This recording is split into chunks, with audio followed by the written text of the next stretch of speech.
পৃথিবীতে আপনি as a doctor, উনি অ্যাজ এ বিজনেসম্যান, আমার ভাই একজন ডক্টর, আমি একজন,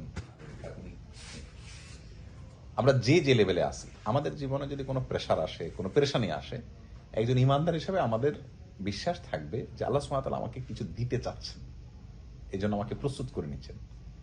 এই যে সিরিয়ান মানুষগুলোর যে সাফার করতেছে এখন, আপনি দেখেন, খাবার নাই, দানা নাই, ঔষধ নাই, কিচ্ছু নাই, পুরা সিরিয়াতে কি একটা ভয়াবহ অবস্থা, না তাই না?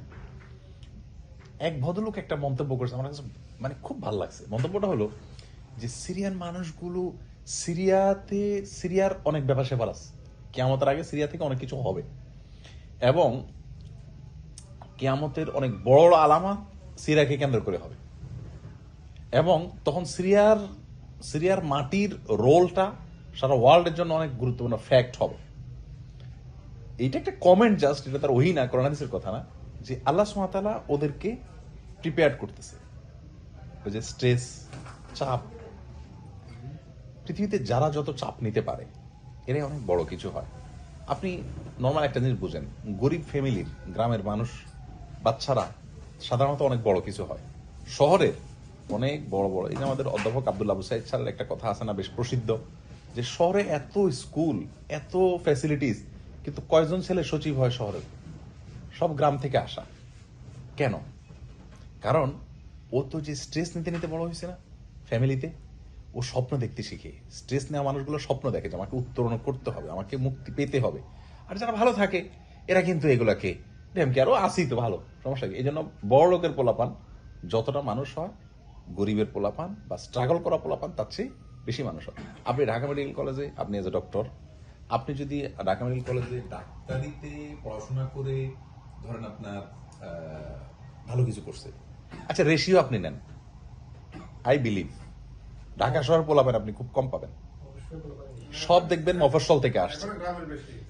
ইভেন আপনি মফস্বল থেকে উঠে আসছেন। আমার ভাই ছোটবেলায় বড় ঢাকায় বড় হয়েছে, গ্রামে বড় হয়েছেন, তাহলে আপনি এখন প্রফেসর হয়ে গেছেন, ডাক্তার মানুষ, আপনি ঢাকা মেডিকেল কলেজের একজন ডাক্তার মানুষ। আপনি আমার কথা বিশ্বাস করেন, আপনি সেটা শ্বাস দেন, দেখবেন ম্যাক্সিমাম গ্রাম থেকে উঠে আসছে। ওয়াই ভাই? গ্রামে তো কোচিং সেন্টার নাই, এত ভালো টিচার নাই, ভাঙাচোরা টিচার দিয়ে চলছে। শহরে এত ফ্যাসিলিটিস, বাপ মা পুষ্টি যোগান দেওয়ার জন্য ওর মুখে দিয়ে, কানে দিয়ে, নাকে দিয়ে, পারলে পুরো শরীর দিয়া আপনার যত রকম পারে খাওয়াইছে। কেন?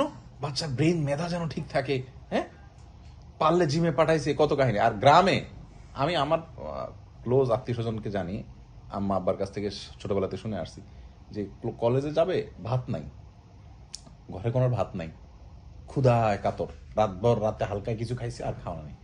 তো পাশের বাসার চাচি ভাত রানছে, ভাতের মাটা ওইটা আনছে, চাচি মাটা ফালাইয়েন না আমাদেরকে দিয়ে, ওইটা 2-3 ভাই মিলে ভাগযোগ করে খেয়ে কলেজে যেত। এটা একদিন না, এটা প্রায় দিনের রুটিন হয়ে গেছে তাদের। তারা এক একজন এখন ঢাকায় এক একজন অনেক বড় বড় পর্যায়ে আছে। একজন আছে সচিব, একজন আছে সাংবাদিক, কিন্তু বেশ টপ লেভেলের সাংবাদিক, সিনিয়র। এবং এমন এমন পর্যায়ে তারা এখন চলে গেছে যে গ্রামের মানুষ তাদেরকে সারা বছরে একবার ভাগে পায় না, যে একবার আমাদের এলাকায় যাবে, এই টাইমটা তাদের হয় না। এই লেভেলের ব্যস্ততার পর্যায়ে তারা চলে গেছে, কিন্তু তারা কিন্তু ওইটা করেছে। আর যাদের ভাতের মার খেয়ে এরা মানুষ হয়েছে, ইন্টারেস্টিং বিষয় হলো তারা এখন না খায় মরতেছে। ইভেন আমার মতো গরিব মানুষ তাদেরকে যে একটু হেল্প করা লাগতেছে। তাহলে খোলাসা কি দাঁড়ালো? আল্লাহ সুবহানাহু ওয়া তাআলা আমাদেরকে যে প্রেসার দেন, আমাদেরকে যে স্ট্রেস দেন, আমাদেরকে যে চাপ দেন, এই চাপগুলো, প্রতিটা চাপ, আমার তানভীর, সে ফর এক্সাম্পল তানভীর ব্যবসা করেন, ওনার ব্যবসায়িক লেভেলে চাপ আসছে, ওনার খুশি হওয়া উচিত এই জন্য যে আল্লাহ সুবহানাহু ওয়া তাআলা কিছুটা দিতে চাচ্ছেন। কি দিবেন সেটা ব্যবসায়ী দিবেন, নট নেসেসারি। হয়তো ছেলে মেয়েগুলোকে এমন কিছু দিয়ে দিবেন, এমন এক্সট্রাঅর্ডিনারি কিছু করে দিবেন যে উনি কল্পনাও করেন নাই। ধরুন ওনার ছেলেটা যদি এখন সারা ওয়ার্ল্ডের মানে কোন একটা সেক্টরে এমন একটা অবদান রাখে যে বিশাল কিছু, তাহলে ওনার এই ব্যবসার ক্ষতি হইয়া যেটা পাইলো, তার ওটা কি, ডিলটা কি খারাপ হলো? Best deal. তো যাই হোক, আমাদের মানে ভাই এজ এ ডক্টর, মনে করেন ক্যারিয়ার একটা বড় সমস্যা হইলো, তো আল্লাহ সুবহানাহু ওয়া তাআলা এর বিনিময়ে অন্য আরো বেটার কিছু দিয়ে দিবেন ইনশাআল্লাহ। সেম আমার কথা। তো এই জন্য আসলে আল্লাহ সুবহানাহু ওয়া তাআলার প্রতি আস্থা রাখাটা অনেক বড় ব্যাপার। ইন্না মাআল উসরি ইউসরা। না, আমি বিশ্বাস করি দিয়ে অন্তরের অন্তঃস্থল থেকে যে আল্লাহ সুবহানাহু ওয়া তাআলা আমার এই কষ্টের বিনিময়ে হয় আমার গুনাহ মাফ করবেন, না হলে আমার মর্যাদা বৃদ্ধি করবেন, না হলে আমার কোনো না কিছু দিবেন। আমার রব আমাকে মাহরুম করবেন না। এটা আমার রবের প্রতি আমার প্রত্যাশা, আশা। কারণ কারণ আল্লাহ রাব্বুল আলামিন তো আসলে বান্দার কোনো ক্ষতির জন্য কিছু করেন না। নিশ্চয় ডেফিনেটলি এর পিছনে কোনো না কোনো কল্যাণ আমার জন্য নিহিত আছে ইনশাআল্লাহ। বাস। আর এটাই হলো ইমানদারের সান্ত্বনা, একটা বড় জায়গা। যার ইমান নাই তার তো এখানে আসলে কিছু বলার নাই। ও স্যাড ব্যাড বলা ছাড়া ও তো শেষ। ওর কি আছে? আমাদের আছে কি?